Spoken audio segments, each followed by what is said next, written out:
오늘 말씀은 사도신경 죄를 용서받는 것과에 대해서 살펴보도록 하겠습니다. 여러분 혹시 이 범죄의 시계라는 말을 들어보신 적 있으십니까? 이 범죄의 시계란 이 범죄의 종류별 이 발생 빈도를 보여주는 수치로서 발생한 사건의 수를 시간으로 나눠서 산출함을 통하여서 이 사람들이 끊임없이 발생하는 이 범죄의 상황을 알려주기 위해 만든 표입니다. 이 표를 보시면 2013년에 한국의 범죄 시계를 나타낸 겁니다. 특별히 5대 범죄를 나타낸 건데요. 5대 범죄가 뭐냐면 살인, 강도, 강간강제추행, 절도, 폭력, 이게 5대 범죄인데 이 범죄 시계를 보니까 평균 54초마다 한 건씩 발생하는 것으로 나타났습니다. 유형별로 살펴보시면 살인이 9시간 20분 24초마다 한 건씩 발생하고 있고, 이 강도 사건은 6시간 14분 24초, 그리고 강간 강제추행은 25분 12초마다 한 건, 절도는 1분 53초, 폭력은 1분 52초마다 발생되는 것으로 나타나고 있습니다. 그렇다면 우리가 살고 있는 미국은 어떨까요? 미국을 살펴보면 좀 오래된 자료입니다. 1999년인데 한국, 미국, 일본의 범죄 시기를 비교했는데, 미국 보시면은 살인 같은 경우는요, 한국이나 일본은 8시간, 6시간인데 미국은 1999년도 때 34분마다 일어난다고 발표됐습니다. 그리고 강도는 1분, 강간은 6분, 절도는 5초, 폭력은 22초마다 발생되고 있습니다. 그러니까 미국의 범죄 시계는 엄청나게 지금 빠르게 진행되고 있습니다. 그러니까 한국, 미국뿐만 아니라 전 세계에서 매 시간, 매 분, 매 초마다 이렇게 강력한 범죄들이 발생하고 있습니다. 세상은 왜 이처럼 심각한 범죄들이 발생하고 있을까요? 성경은 이 원인을 바로 죄라고 말하고 있습니다. 여러분, 죄란 무엇입니까? 여러분께서 죄라고 누군가 물어봤을 때 어떻게 정의를 내릴 수 있겠습니까? 먼저 성경에서 말하는 죄의 개념을 알기 위해서는 먼저는 이게 중요합니다. 하나님이 우리 인간을 만드신 창조주라는 사실과, 그리고 우리는 피조물이라는 것입니다. 하나님은 우리의 창조주로서 우리를 주관하고 다스리시는 분입니다. 우리를 하나님의 형상대로, 하나님의 성품대로 창조하셨습니다. 그리고 하나님의 그 말씀대로 살게 디자인되어 있는 것이 바로 우리들입니다. 그러므로 우리는 하나님의 성품과 하나님의 말씀대로 살아야 합니다. 그렇지 못한 삶을 사는 것이 바로 죄입니다. 그래서 우리가 죄를 이야기할 때 항상 등장하는 것이 바로 선악과 사건 아닙니까? 하나님께서 아담과 하와를 창조하신 후에 에덴 동산에 모든 것을 다스리게 하십니다. 그러나 단 한 가지, 선과 악을 알게 하는 나무는 먹지 말라고 명령하셨습니다. 그런데 아담이 사단의 유혹으로 말미암아 그 선악과를 먹게 됩니다. 이것이 바로 죄의 시작입니다. 그러므로 성경이 말하는 죄란 무엇인가? 아주 쉽게 간단하게 이야기하면 하나님이 하지 말라고 하는 것을 하는 것, 이게 바로 죄입니다. 창조주 하나님께서 우리의 주인이시고 주관자이시기 때문에 하나님께서 말씀하시는 것을 순종하지 않는 것이 바로 죄입니다. 그래서 웨스트민스터 그 소요리 문답의 죄에 대한 정의를 이렇게 내립니다. 하나님의 법을 어기거나 또는 온전히 순종하지 못하는 것, 이것이 바로 죄에 대한 정의입니다. 한번 여러분 같이 한번 읽어볼까요? 시작. 하나님의 법을 어기거나 또는 온전히 순종하지 못하는 것, 이것이 죄입니다. 그렇기 때문에 이 하나님을 알지 못하는 사람들은 죄에 대한 바른 이해를 할 수 없게 됩니다. 하나님을 모르는 사람들은 이 죄를 사람들 사이에 정해놓은 어떤 강제적인 규범을 어겼을 때 그것을 죄라고만 생각합니다. 그러나 이것은 죄, 이 sin이라고 하기보다는 범죄, 이 크라임에 가깝습니다. 그러니까 아까 살펴본 범죄의 시기에서 볼 수 있듯이 그런 모든 범죄들은 이 죄, 이 sin의 증상일 뿐입니다. 그러니까 그러한 범죄가 일어나는 근본 원인은 바로 이 하나님의 법을 어기고 하나님의 법을 온전히 순종하지 않아서 생기는 겁니다. 그렇다면 그러면 우리가 그 순종하고 지켜야 될 그 하나님의 법이 무엇입니까? 그것이 바로 구약에 나오는 율법입니다.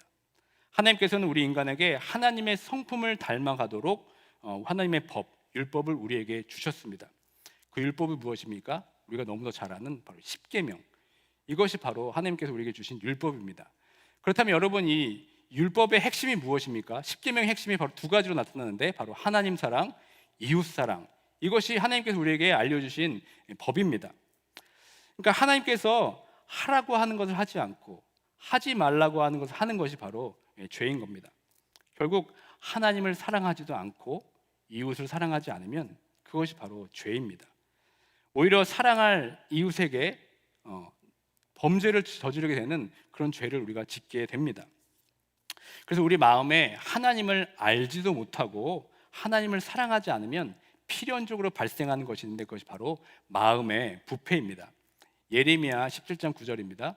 만물보다 거짓되고 심히 부패한 것은 마음이라 누가 능히 이를 알리오마는. 그러니까 하나님을 알지도 못하고 하나님을 사랑하지 않으면 우리 인간의 지성, 감정, 의지 등 인간의 본성이 더러워지고 부패되어집니다.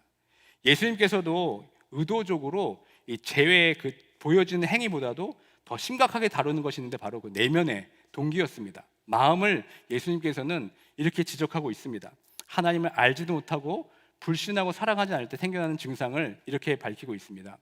마음에서 나오는 것은 악한 생각과 살인과 간음과 음란과 도적질과 거짓 증언과 비방이니. 그러니까 세상 사람들은 드러나는 행동만 가지고 죄라고 얘기하지만, 성경은 행동뿐만 아니라 우리 마음에 어떤 생각과 의도를 갖고 있는가, 그것도 죄라고 말하고 있습니다. 이 모든 것이 결국은 창조주 하나님께서 우리에게 지키라고 명령하신 그 말씀, 율법을 어겼기 때문입니다. 그 율법의 핵심이 무엇입니까? 바로 하나님을 사랑하지도 않고 이웃을 사랑하지 않는 것, 그것이 바로 그 마음에서부터 시작되는 것이 바로 죄입니다. 그래서 세상 사람들이 복음을 받아들이기 어려운 부분이 있는데, 그것이 뭐냐면 바로 이 성경에서 방금 말한 이 죄의 개념을 잘 모르기 때문입니다. 그저 도덕적으로 드러나는 죄의 증상들을 범하지 않음으로써 자신이 죄인이 아니라고만 생각합니다. 그래서 복음을 전도할 때 가장 먼저 인정해야 하는 것이 바로 이 죄인이라는 부분인데, 그것을 잘 인정하지 못합니다. 혹 인정한다면 정말 그러한 죄를 범했기 때문에 인정할 뿐입니다. 그래서 나는 착하게 잘 살고 있는데 왜 나 같은 사람을 보고 죄인이라고 하니까 마음도 다치고 기분만 나쁜 것입니다. 여러분, 성경에서 말하는 죄는 도덕적이고 윤리적인 악이 아니라 바로 하나님을 믿지 않는 것, 하나님을 사랑하지 않는 것이 바로 죄입니다. 그래서 죄에는 이 두 가지가 있습니다. 오리지널 신, 원죄가 있고 액츄얼 신, 자범죄가 있습니다. 이 원죄는 첫 아담이 범죄함으로써 하나님께 불순종함으로 인해서 온 인류에게 전가된 것이 바로 이 오리지널 신, 원죄입니다. 그래서 아담 이후로 모든 인류들은 이 원죄가 우리 영혼 깊은 곳에 숨겨져 있습니다. 우리도 모르게 하나님을 사랑하고 그 말씀에 순종하기보다는 하나님을 대항하고 하나님을 불신하는 이 DNA가 우리 속에 마음에 숨겨져 있습니다. 그리고 그 자범죄는 무엇입니까? 바로 이 원죄로 말미암아 발생되는 죄가 바로 자범죄입니다. 우리 부패한 이 본성에 근거한 죄가 바로 자범죄입니다. 그래서 결국 우리는 이 죄를 스스로 제거할 수가 없습니다. 그 제거할 수 없는 이 죄로 인한 죄의 결과가 무엇입니까? 바로 죽음입니다. 이 죽음을 피할 수 있는 사람은 이 세상에 한 사람도 없습니다. 왜 인간은 꼭 죽어야만 합니까? 여러분, 이 질문에 어떻게 답할 수 있겠습니까? 늙고 병들어서 때가 돼서 죽는 것이 아니라 바로 우리의 죄 때문에 우리는 죽게 되는 겁니다. 이 세상에서 죄를 짓게 되면 형벌을 받게 됩니다. 죄의 심각성에 따라서 감옥에 가기도 하고 또 사형을 당하기도 합니다. 그러나 더 무서운 것은 이 죄 때문에 죽어서도 영원한 형벌을 받게 된다는 겁니다. 이 영원한 형벌은 기간이 정해진 것이 아닙니다. 몇십 년 감옥에 살다 나오면 끝이 아닙니다. 영원한, 끝이 없는 형벌입니다. 하나님의 임재로부터 끊어진 상태로 영원히 분리되어서 몸과 영혼이 영원한 지옥에서 가장 견디기 어려운 고통을 쉼없이 받게 됩니다. 그렇다면 여러분, 이 죄의 용서는 어떻게 이루어지게 되는 겁니까? 예수님께서는 십자가에서 우리의 죄를 대신해서 죽으심으로 죄의 용서를 이루게 되었습니다. 하나님께서 이 십자가라는 방법으로, 속죄의 방법으로 사용하셨습니다. 예수 그리스도의 완전한 순종으로 완전한 공의를 이루게 되었습니다. 이것을 이해하기 위해서는 우리가 구약 시대의 그 제사 제도를 이해할 수 있어야 됩니다. 이 사람이 죄를 지으면 죄의 대가로 반드시 죽어야만 합니다. 그러나 하나님은 이 희생 제사, 이 제도를 통해서 죄인에 대한 이 죄의 대가를 지불하고 살아날 수 있는 방법을 우리에게 알려주셨습니다. 그것이 무엇입니까? 바로 이 대속 제물이라는 겁니다. 동물이 죄인을 대신해서 피를 흘려 죽음으로써 죄인의 죄값을 치르게 함으로써 하나님의 진노에서 벗어날 수 있는 방법을 우리에게 알려주셨습니다.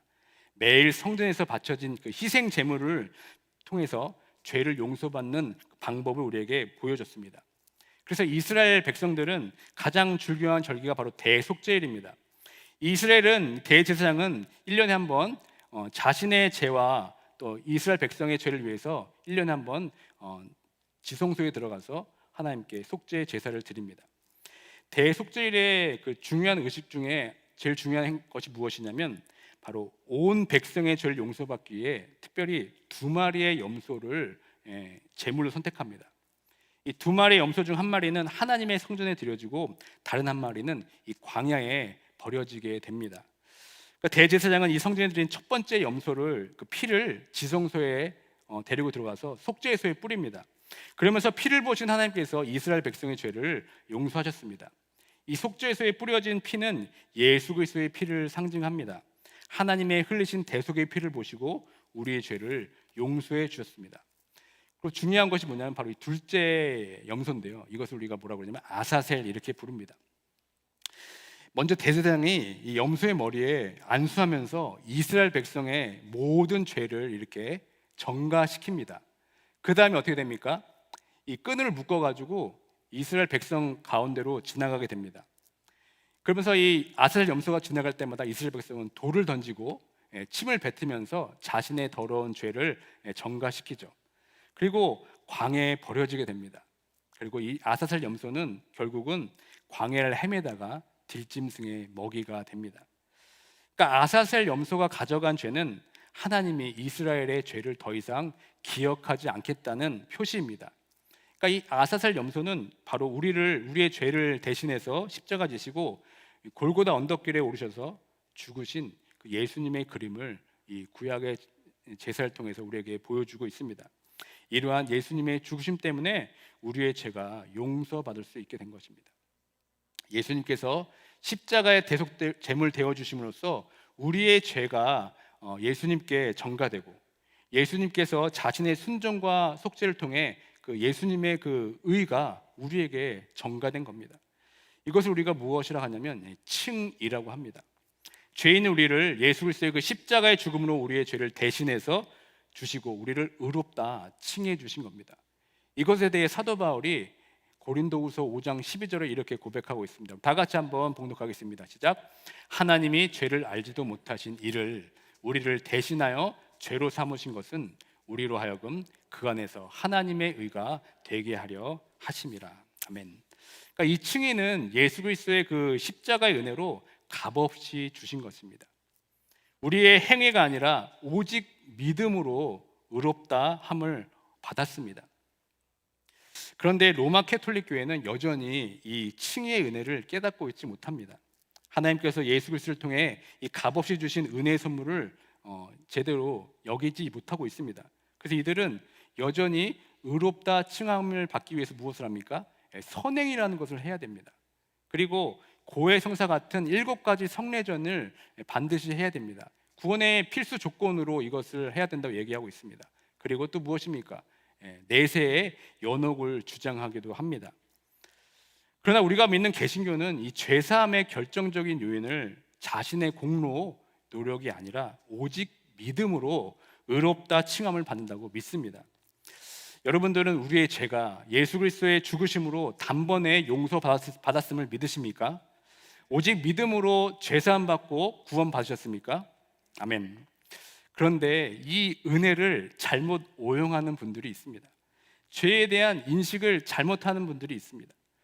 예수 그리스도의 은혜를 깊이 깨달았다면 이 죄에 대한 인식이 점점 높아져서 죄를 멀리하는 거룩한 삶을 살아야 하는데 오히려 그 은혜를 자신의 죄를 정당화시키는 도구로 여기며 살아갈 때가 종종 있습니다.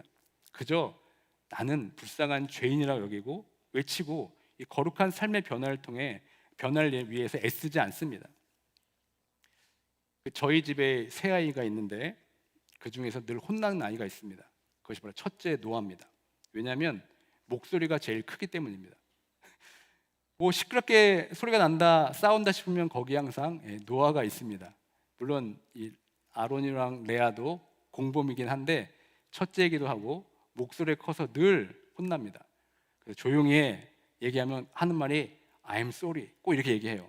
그러나 1분도 지나지 않아서 또 소리를 지르고 막 놉니다. 그래서 내가 야 소리 지르면 또 I'm sorry 그럽니다. 저는 그 부분이 이제 화가 나는 거죠. 쏘리 했으면은 행동의 변화가 있어야 되는데 그저 입만 살아서 쏘리 쏘리만 하는 겁니다. 저는 그 점이 너무 얄미운 거예요. 근데 한편으로 제 모습을 떠오르게 됩니다. 하나님 앞에서 저는 늘 I'm sorry 잘못했습니다. 주여 저는 죄인입니다. 늘 고백하고 있지만 여전히 행동에는 변화가 없고 늘 똑같은 실수를 반복하면서 정말 입만 회개하고 있지는 않는지 제 자신을 돌아보게 되었습니다. 여러분들은 어떠십니까? 여러분들은 여러분의 그 죄 때문에 그 죄의 비참함 때문에 정말 가슴을 치며 괴로워하면서 기도한 적이 있으십니까? 그 죄 때문에 하나님의 관계가 막혀서 답답함을 느끼고 계신 분들이 계십니까? 늘 죄로 인해 가슴을 치며 눈물로 회개하며 기도한 적이 있습니까? 아니면 그저 I'm sorry 저는 죄인입니다 그러면서 여전히 같은 실수, 같은 죄를 반복하고 있지는 않습니까? 사실 많은 분들이 내가 죄인이라는 것을 머리로만 압니다. 그런데 마음으로는 잘 느끼지 못합니다. 그런 분들이 신앙생활하면서 많이 있습니다. 그래서 어떤 분들은 내가 죄인인 거는 이 머리로는 알겠는데 이 가슴으로 믿어지지 않아서 답답해 하시는 분들이 계십니다. 정말 내가 죄인임을 알아서 정말 눈물을 흘리면서 콧물을 흘리면서 회개하고 싶은데 그것이 잘 되지 않는다고 호소하시는 분들도 있습니다. 여기서 우리가 이 죄 용서에 대해서 반드시 알아야 할 것이 있는데요. 그것은 이 죄를 깨닫는 것이 내 힘과 내 노력과 내 의지로 되는 것이 아니라는 겁니다. 내가 아무리 죄인이라는 사실을 머리로는 알아도 이 가슴으로 믿어지기까지는 내 능력으로 되는 것이 아닙니다. 죄를 깨닫는 것은 전적으로 이 성령의 역사를 통해 이루어진다는 사실입니다. 그렇기 때문에 여러분 이 사도신경의 이 고백의 순서를 우리가 다시 한번 주목해 봐야 됩니다. 이 사도신경의 이 죄를 용서받는 것 이전에 무슨 고백이 나옵니까? 바로 이 성령을 믿사오며라는 고백이 나오게 됩니다. 이것을 통해 우리는 무엇을 알 수 있습니까? 죄 용서의 사역은 바로 성령의 사역이라는 것이죠. 이 성령의 사역으로 인해서 우리가 죄인이라는 사실을 가슴 절절히 느낄 수 있게 됩니다. 저도 모태 신앙인으로서 어렸을 때부터 구원이 뭔지 죄가 무엇인지 머리로는 다 알았습니다. 그런데 어느 순간부터 정말 가슴이 답답하기 시작했어요. 정말 그걸 믿고 싶은데 머리는 알겠는데 이 가슴으로 느껴지지 않는 겁니다. 그런데 이 고2 겨울 수련회 때 그 답답한 마음을 성령님께서 찾아오셔서 저를 만나 주셨습니다. 그때부터 이 머리로만 알았던 이 정말 그 지식이 제 마음에서 이 가슴에서 믿어지기 시작했습니다. 정말 그때 그 순간 제 감정을 주체할 수가 없었습니다. 눈물을 흘리고 콧물을 흘렸는데 그게 전혀 창피하지가 않았습니다. 예수 그리스도가 나의 죄를 위해 죽으셨다는 사실을 비로소 제가 그때 깨달았습니다. 제 힘과 의지가 아니라 이 성령의 역사로 말미암아 믿어지게 되었습니다. 혹시 여러분 이 자리에 혹시 지금도 내가 죄인이라는 사실을 머리로는 아는데 가슴으로 믿겨지지 않는 분이 계십니까? 이 시간 성령님께 꼭 간구하시길 바랍니다. 그렇다면 성령님께서 역사해 주셔서 내가 죄인임을 진정으로 깨닫게 해달라고 꼭 기도하기 바랍니다. 그러한 갈급한 마음으로 기도할 때 성령께서 역사해 주실 줄 믿습니다. 이처럼 이 죄를 용서받는 것은 바로 성령의 사역입니다. 그러면 동시에 이 교회의 사역이기도 합니다. 이 표를 보시면 죄 용서, 성령과 이 교회 여러분 잘 보셔야 되는데 죄를 용서받는 것 바로 앞에 바로 사도신경의 고백이 무엇입니까? 거룩한 공교회와 성도의 교제라는 것이죠. 그러면 죄를 용서받는 것은 성령의 사역과 이 교회의 공동 사역이기도 합니다. 왜 그렇습니까? 죄를 깨닫고 돌이키는 것은 교회에서 선포되는 그 말씀을 통해 일어나기 때문입니다. 교회의 말씀을 통해서 성령께서 역사하시는 겁니다. 그러니까 성령의 사역은 이 교회라는 신적 기관을 통해서 일하게 됩니다. 성령의 사역은 교회를 세우신 그 사역의 기초에서 죄를 깨닫게 해주십니다. 그러므로 교회를 떠나서 구원은 말할 수가 없게 됩니다. 그리고 이 죄 용서의 사역은 바로 교회 및 성도와 교제와도 연결되어 있습니다. 그 사실을 우리가 어떻게 알 수 있습니까? 그러니까 죄가 개인적이면서도 하지만 동시에 공동체적이라는 사실을 우리가 보게 되는데요. 바로 이 아간의 이 죄를 보면서 우리가 그것을 알 수 있습니다. 여호수아 7장에 보시면요, 하나님께서 여리고성을 점령하면서 하나님께 바칠 물건들이 있는데 그것을 온전히 하나님께 바치라고 얘기합니다. 그런데 이 아간이 하나님의 명령을 어기고 자신의 장막에다 하나님이 바칠 제물들을 숨겨놓습니다. 그것이 바로 발각이 되죠. 하나님께서 이때 진노하시면서 이렇게 말씀하셨습니다. 이스라엘이 범죄하여 내가 그들에게 명령한 나의 언약을 어겼으며 또한 그들이 온전히 바친 물건을 가져가고 도둑질하여 속이고 그것을 그들의 물건들 가운데에 두었느니라. 하나님께 어떻게 말씀하십니까? 아간이 범죄하여 이렇게 얘기하는 게 아닙니다. 이스라엘이 범죄하여 이렇게 얘기합니다. 하나님께서는 이 사건을 철저히 다루신 다음에 그 다음에 가나안 땅으로 인도하게 됩니다. 여기서 우리는 무엇을 알 수 있습니까? 나의 개인적인 죄가 이 공동체에 영향을 줄 수 있다는 겁니다.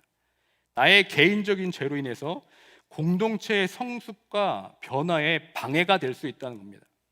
하나님께서 공동체에 맡겨진 사명이 있는데 나의 개인적인 죄로 인해서 그 사명을 이루는데 지체가 됐다면 교회가 나아갈 길을 방해한 동시에 이 하나님의 교회를 영화롭게 하지 못하게 됩니다. 여러분, 이 시간 곰곰이 한번 생각해 보십시오. 나의 죄로 인해서 교회의 거룩성, 이 교회의 보편성이 훼손되고 있지는 않는지, 내가 움직이는 교회로서 나의 죄로 인해서 교회의 교회다움이 방해받고 있지 않는지 한번 돌아보시길 바랍니다. 교회의 사명을 이루는데 지체가 되고 있지 않는지 다시 한번 돌아보는 이 시간이 되길 원합니다. 마지막으로 우리가 죄 용서를 받았다는 의미가 무엇입니까? 하나님께서는 나의 모든 죄, 내가 일평생 싸워야 할 나의 죄악된 본성을 용서해 주셨습니다. 하나님 그리스도께서 하나님의 의를 만족시켜 주셨기 때문에 하나님께서는 나의 모든 죄와 내가 일평생 싸워야 할 죄까지도 다 기억하지 않으시고 용서해 주셨습니다. 오히려 하나님께서는 은혜로 그리스도의 일을 나에게 선물로 주셔서 결코 정죄함에 이르지 않게 하셨습니다. 이에 대해 예레미야 31장 34절에 이렇게 기록되어 있습니다. 내가 그들의 악행을 사하고 다시는 그 죄를 기억하지 아니하리라. 여호와의 말씀이니라. 그리스도의 의로 말미암아 하나님께서는 우리의 죄를 기억하고 있지 않으십니다. 그리고 결코 정죄하지 않습니다. 이에 대해서 사도 바울이 로마서 8장 1절과 2절에 이렇게 고백하고 있습니다. 다 같이 한번 고백해 보겠습니다. 시작. 그러므로 이제 그리스도 예수 안에 있는 자에게는 결코 정죄함이 없나니 이는 그리스도 예수 안에 있는 생명의 성령의 법이 죄와 사망의 법에서 너를 해방하였습니다. 아멘. 그러니까 우리의 죄 용서는 예수를 믿는 순간 일어납니다. 예수 그리스도를 믿음으로 과거의 죄와 미래의 죄까지도 다 용서받게 됩니다. 그런데 죄 용서는 신자의 삶에서 계속 되어져야 합니다. 예수 그리스도를 믿음으로 말미암아 우리가 구원 얻었지만 의롭다함을 받았지만 우리의 죄의 본성과 부패는 여전히 우리 마음 가운데 있기 때문에 우리는 계속해서 회개의 삶을 살아가야 합니다. 날마다 죄를 고백하고 용서를 구하며 나아가야 합니다. 그 구원의 은혜에 감격해서 어떻게 하면 더 하나님의 원하시는 거룩한 삶을 살아야 할지 고민하면서 하나님께 가까이 나아가는 삶을 살아야 합니다. 이것이 바로 거룩한 삶이고 성화의 삶입니다. 그렇다면 내가 예수 그리스도를 믿음으로 죄 용서 받았다는 가장 확실한 증거가 무엇이겠습니까? 그것은 바로 내가 용서받은 대로 남을 용서하는 삶을 살아가는 것. 그것이 바로 내가 죄 용서 받았다는 가장 확실한 증거입니다. 마태복음 6장 14절에서 15절입니다. 너희가 사람의 잘못을 용서하면 너희 하늘 아버지께서 너의 잘못을 용서하시려니와 너희가 사람의 잘못을 용서하지 아니하면 너희 아버지께서도 너의 잘못을 용서하지 아니하시리라. 여전히 남을 용서하지 못하고 남을 미워한 채 살아가는 것은 예수 그리스도께서 베푸신 우리에게 베푸신 그 은혜를 여전히 모르고 사는 것입니다. 여전히 여러분 누군가를 용서하기 어렵습니까? 또 여전히 남을 미워하는 마음으로 괴롭습니까? 이 시간 성령님께 한번 간구해 보시길 바랍니다. 내가 죄인으로 용서받았다는 것을 마음 깊게 알려주신 그 성령님의 사역인 것처럼 남을 용서하는 것도 성령님께서 역사해 주시면 모든 미움과 원망이 사라질 줄 믿습니다. 결국 용서할 수 있게 되는 겁니다. 오늘 이 사도신경의 죄를 용서하는 것과 이 고백을 통해서 우리가 예수 그리스도를 믿음으로 나의 죄가 사해지고 용서받았음을 의롭게 되었다고 고백하는 모두가 되길 주님의 이름으로 축원드립니다. 무엇보다 이 죄 용서가 성령의 역사와 교회를 통해 이루어진다는 사실을 진정으로 깨닫는 모두가 되길 바랍니다. 그래서 값없이 주신 그 구원의 은혜에 감사하고 감격하여서 이 죽을 수밖에 없는 이 죄인이었지만 예수 그리스도의 은혜로 용서받는 자로서 남도 기꺼이 용서하고 거룩한 성화의 삶을 이 땅에서 살아가시는 모두가 되길 주님의 이름으로 축원드립니다. 아멘. 죄가